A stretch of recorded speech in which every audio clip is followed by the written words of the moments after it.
ஆண்டவராக இயேசு கிறிஸ்துவுக்குள் மிகவும் அன்பாக நேசிக்கப்பட்ட அன்புக்குரிய சகோதர சகோதரிகளே, உங்கள் யாவருக்கும் அன்பின் வாழ்த்துக்கள்.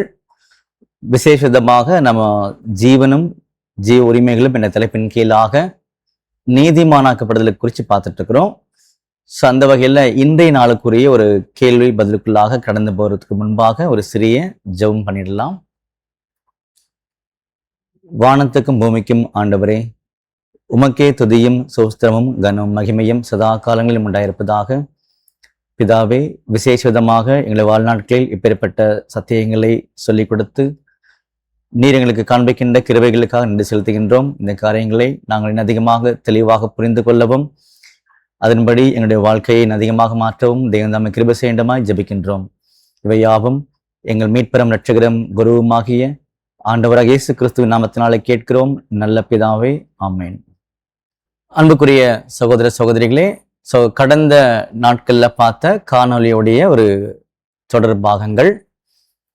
இப்போ லாஸ்ட் டைம் பார்த்ததை கொஞ்சம் நம்ம ஞாபகப்படுத்திக்கணும். நம்ம விசுவாசத்தினால் நீதிமானா இருக்கிறோம் அப்படின்னு சொல்லிட்டு எப்போ இந்த பாதையில வர ஆரம்பிச்சோம் அப்படின்றத அவர் சொன்னார். நம்ம பாவியா இருக்கிறோம், அந்த பாவத்தின் நிமித்தமாக இயல்பான வாழ்க்கையில போயிட்டு இருக்கிறேன், ஒரு இயற்கையான வழியில போயிட்டு இருக்கிறேன். அப்ப நான் கேள்விப்படுறேன், தேவன் பாவிகளை தன்னிடமாக திரும்ப விரும்புகிறாருன்னு கேள்விப்பட்டேன். அப்ப நான் திரும்பி வந்ததுனால நான் நீதிமான் கிடையாது. திரும்பி வந்ததுனால பாத்தீங்க அப்படின்னா அது வருவதற்கான காரணம் தேவன் பாவிகளை தன்னிடமாக திரும்ப விரும்புகிறாங்கன்றதுனால தான் நாங்கள் வந்தேன். அப்ப நாங்கள் சில முடிவுகளை எடுத்தோம். மாம்சத்தில் இதெல்லாம் நாங்கள் பண்ணக்கூடாது அப்படின்னு முடிவு எடுத்தோம். ஸோ இப்படிலாம் சொல்லி நம்ம கடந்த வாரத்துல முடிச்சிருந்தோம். இப்போ என்ன சொல்றான்னு சொல்லி பார்க்கும்போது நம்ம கண்டினியூ பண்ணலாம். கடைசியா படிச்சதுலேருந்து கண்டினியூ பண்ணிக்கலாம். நாங்கள் தேவனுக்கு அருகில் நெருங்க விரும்புகின்றோம், இறுதியாக நாங்கள் முழுமையாக தேவனை அடைவதற்கு விரும்புகின்றோம் என்று கூறினோம் அப்படின்னு சொல்றாரு. இங்கதான் நம்ம முடிச்சிருந்தோம். இன்றைய பாகத்துக்குள்ள போலாம். நாங்கள் கர்த்தர் கிறிஸ்துவுடன் தொடர்பு கொள்ள வேண்டும் என்றும் அவர் எங்களை நீதிமானாக்குவார் என்றும் பிதாவிடம் ஏற்றுக்கொள்ளப்படத்தக்கதாக அவர் எங்களை செய்வார் என்றும் நாங்கள் கேள்வியுற்றோம். சோ முக்கியமான ஒரு பாகத்தை என்ன பண்றாருன்னா இங்க சொல்ல வர்றாரு. அப்ப நாங்க தேவனை அடைய விரும்புகின்றோம்ன்றது கடந்த பாயிண்ட்ல சொன்னாங்க இல்லையா? இதெல்லாம் எப்படி நடக்கும்னு சொல்லி பார்க்கும் பொழுது, நாங்கள் நம்முடைய ஆண்டவராக இயேசு கிறிஸ்துவுடன் தொடர்பு கொள்ள வேண்டும் என்றும் அவர்தான் எங்களை நீதிமானாக்குவார் என்றும் பிதாவிடம் எங்களை ஏற்றுக்கொள்ளப்படத்தக்கதாக அவர் எங்களை செய்வார் என்றும் நாங்கள் கேள்விப்பட்டோம் அப்படின்னு சொல்றார். நான் எப்படி கர்த்தர் கிறிஸ்துவுடன் பரீட்சைப்படுத்தி கொள்ள முடியும்? அப்ப நான் எப்படி கர்த்தராக இயேசு கிறிஸ்துவுடன் என்னை தொடர்பு படுத்திக் கொள்ள முடியும் அல்லது அறிமுகப்படுத்திக் கொள்ள முடியும், அவர் கூட நல்ல உறவை எப்படி ஏற்படுத்திக் கொள்ள முடியும்ன்றது இங்க கேள்வியா வருது. சரிங்களா? திரும்ப படிக்கிறேன். நான் எப்படி கர்த்தர் கிறிஸ்துவுடன் பரீட்சைப்படுத்தி கொள்ள முடியும்? நீங்கள் மரியாதை செலுத்த துவங்க வேண்டும். வேதாகமம், வேதாகம பாடங்கள், நண்பர்கள், பிரசுரங்கள் போன்றவைகளிலிருந்து நீங்கள் கற்றுக்கொள்ள வேண்டும்.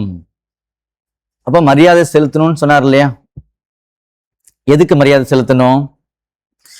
நான் எப்படியாக ஆண்டவராக இயேசு கிறிஸ்துவுடன் என்னை பரீட்சைப்படுத்திக் கொள்ள முடியும் அப்படின்னு சொல்லும் போது தான் நீங்க மரியாதை செலுத்தணும்.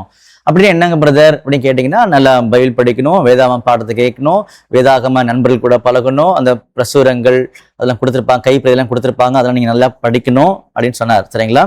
சொல்லிட்டு அதுல இருந்து நிறைய காரியங்களை கற்றுக்கொள்ள வேண்டும். அவருடைய சீஷராக ஆவதற்கு கர்த்தர் இயேசுவிடம் உங்களையே முழுவதுமாக சரணடைய வேண்டும் என்று புரிந்து கொள்ளுதலை பெற வேண்டும். பாருங்க, இதெல்லாம் படிச்சதுக்கு அப்புறமா நம்ம கிட்ட என்ன வரணும்னா சரியான புரிதல் வரணுமா. என்ன புரிதல் வரணும்? இந்த லைன் நல்லா கவனிங்க. அவருடைய சீஷராக ஆவதற்கு கர்த்தர் இயேசுவிடம் உங்களையே முழுவதுமாக சரணடைய வேண்டும் என்று புரிந்து கொள்ளுதலை பெற வேண்டும். புரியுதுங்களா? அப்ப இந்த இடத்துல சொல்லப்பட்ட காரியமானது, நாம அவருடைய சீஷர் ஆவதற்கு கர்த்தராக இயேசு கிறிஸ்துவிடம் நம்மளை முழுமையாக சரணடைய வேண்டும் என்று புரிந்து கொள்ளுதல் வேண்டும், அல்லது அந்த புரிந்து கொள்ளுதலை பெற வேண்டும். அவர்கிட்ட கம்ப்ளீட்டா சரண்டர் பண்ணாதான் எல்லாமே நடக்கும்ன்ற ஒரு புரிந்து கொள்ளுதலை பெற வேண்டும் அப்படின்னு சொல்றார். இப்படி நீங்கள் செய்ய கற்றுக்கொண்டால் கர்த்தரிடம் வருகிறீர்கள். பாத்தீங்களா, இப்படி நீங்க செய்ய கற்றுக்கொண்டால் கர்த்தரிடம் வருகிறீர்கள். அவர் அப்பொழுது உங்களை நீதிமானாக்கி ஏற்றுக்கொண்டு உடனடியாக பிதாவிடம் உங்களை ஒப்பு கொடுக்கிறார். பாத்தீங்களா, அப்போ என்ன முடிவு பண்ணா சிம்பிளா முடிவு பண்ணிக்கலாம். முன்னாடி என்ன பார்த்தோம் அப்படின்னா, நான் பிதா கிட்ட முழுமையா சென்று சேரணும்ன்றத நம்ம யோசிச்சோம். எப்படி நடக்கும்? கர்த்தராக இயேசு கிறிஸ்து இருக்கிறாரு, அவர்கிட்ட என்ன பழக்கப்படுத்திக்கணும், ஒரு தொடர்பு ஏற்படுத்திக்கணும் அப்படின்னு பார்த்தேன். அது எப்படி நடக்கும்? அது எப்படி நடக்கும்னா, நீங்க முதல்ல மரியாதை செலுத்தணும். என்ன மரியாதை செலுத்தணும்?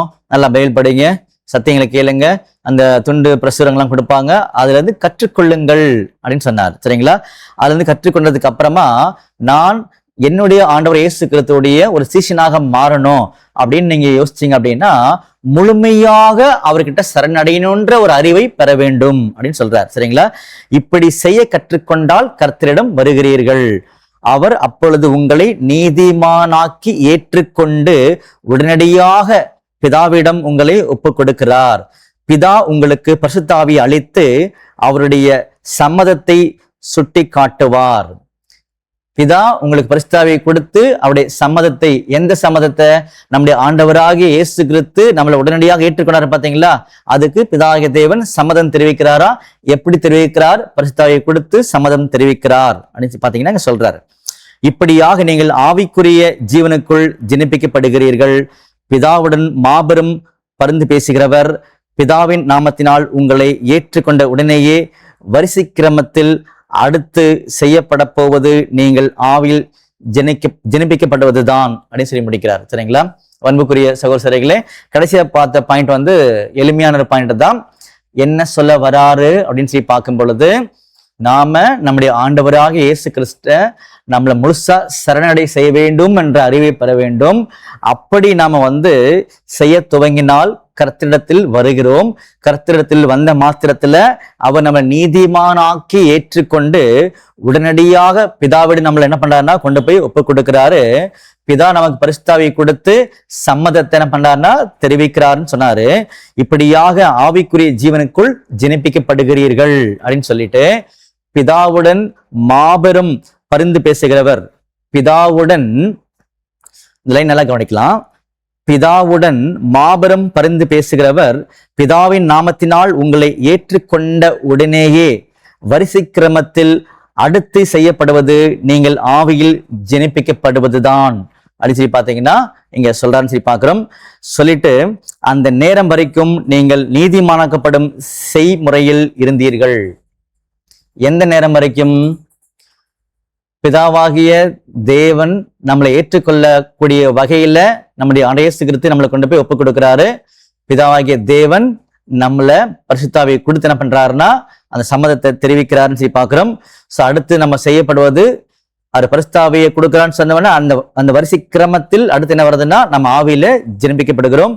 இந்த நேரம் வரைக்கும், ஆவியில் ஜனிப்பிக்கப்படக்கூடிய இந்த நேரம் வரைக்கும் நீங்கள் நீதிமானாக்கப்படும் செய்முறையில் இருந்தீர்கள். நீங்கள் நீதிமானாக்கப்படுவதற்கு சரியான திசையில் திரும்பி இருக்கிறீர்கள் அப்படின்னு சொல்லி பாத்தீங்கன்னா இங்க சொல்றாருன்னு சொல்லி கவனிக்கிறோம். அப்ப நம்ம எங்க முடிச்சிருக்கோம்னு சொல்லி பாத்தீங்கன்னா, நம்ம எப்ப ஆவியில் ஜனிப்பிக்கப்படுகிறோம்ன்ற ஒரு பாயிண்டோட என்ன பண்ணிருக்கோம்னா முடிச்சிருக்கோம். சோ இதுல இருந்து என்ன பண்ணலாம்னா நம்ம தொடர்ச்சியாக அடுத்த ஒரு காணொலியில பார்க்கலாம். ஒரு சின்ன ஜெபம் பண்ணி முடிச்சிடலாம். சர்வ வல்லமையும் மகா இரக்கமும் கிருபையும் நிறைந்த அன்பின் பரலோக பிதாவே, உமக்கே துதியும் சோஸ்திரமும் கனமும் மகிமையும் சதா காலங்களிலும் உண்டாயிருப்பதாக. பிதாவே, விசேஷமாக இந்த ஒரு நீதிமானாக்கப்படுதலை குறித்து நீர் எங்களுக்கு அநேக தெளிவுகளை கொடுத்து வருகின்றீர். அதற்காக நன்றியை சொல்லுகின்றோம். வரக்கூடிய நாட்களில் இது போன்ற அநேக காரியங்களை தெரிந்து கொள்ள தேவனாம கிருபை செய்யுமாய் ஜெபிக்கின்றோம். இவை யாவும் எங்கள் மீட்பெரும் இரட்சகரும் குருவுமாகிய ஆண்டவர் இயேசு கிறிஸ்து நாமத்தினாலே கேட்கிறோம் நல்ல பிதாவே, ஆமேன்.